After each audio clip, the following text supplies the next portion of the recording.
ان لوگوں کو کھونے سے ڈرو جن کے نزدیک دوستی کے رشتے خون کے رشتوں سے زیادہ عزیز ہو۔ تم جنت نہ مانگو بلکہ تم دنیا میں ایسے کام کرو کہ جنت تم کو مانگے۔ دوستی کا بھرم صرف وہ لوگ رکھ سکتے ہیں جن کے وجود میں سمندر جتنا دل ہو۔ پریشانیاں حالات سے نہیں خیالات سے پیدا ہوتی ہیں۔ ہمیشہ سچ بولو تاکہ تمہیں کبھی قسم کھانے کی ضرورت نہ پڑے۔ عقل مند ہے وہ شخص جو انجام سوچ کر کام کرے۔ دو چیزیں ایسی ہیں جن کے ثواب کا وزن نہیں ہو سکتا، معافی اور عدل۔ جھوٹ بول کر جیتنے سے اچھا ہے تم سچ بول کر ہار جاؤ۔ جب انسان کی عقل مکمل ہو جاتی ہے تو اس کی گفتگو مختصر ہو جاتی ہے۔ ہمیشہ ایسے شخص کو چنا کرو جو آپ کو عزت دے، کیونکہ عزت محبت سے کہیں زیادہ خاص ہوتی ہے۔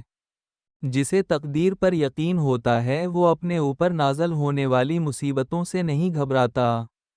جب کسی کو کسی سے رشتہ ختم کرنا ہو تو سب سے پہلے وہ اپنی زبان کی مٹھاس ختم کرتا ہے۔ جو انسان کسی کے احسان کا شکر گزار نہیں ہے وہ آئندہ ضرور اس سے محروم ہو جاتا ہے۔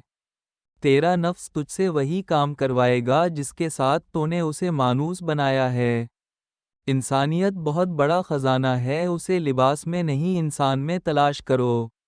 دنیا میں ہزار رشتے بناؤ لیکن ایک رشتہ ایسا بناؤ جب ہزاروں آپ کے خلاف ہوں تو وہ ایک آپ کے ساتھ ہو۔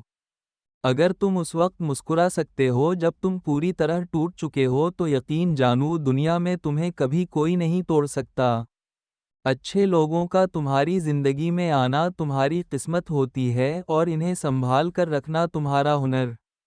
لوگوں سے یاد کرنے کا شکوہ مت کر، کیونکہ جو انسان اپنے رب کو بھول سکتا ہے وہ سب کو بھول سکتا ہے۔ دوست کے ساتھ اس نمک کی طرح رہو جو کھانے میں دکھائی نہیں دیتا لیکن اگر نہ ہو تو اس کی کمی بہت محسوس ہوتی ہے۔ جب طاقت زیادہ ہو جاتی ہے تو خواہش کم ہو جاتی ہے۔ اس کو دوست مت بناؤ جو کسی محفل میں آپ کو شرمندہ کرے، خواہ وہ مذاق ہی کیوں نہ کر رہا ہو۔ سب سے زیادہ غنی وہ شخص ہے جو اللہ تعالیٰ کی تقسیم پر راضی ہے۔ لوگوں کے غلام مت بنو جب اللہ نے تمہیں آزاد پیدا کیا ہے۔ جس سے محبت کی جائے اس سے مقابلہ نہیں کیا جاتا، کسی کو پا لینا محبت نہیں بلکہ کسی کے دل میں جگہ بنا لینا محبت ہے۔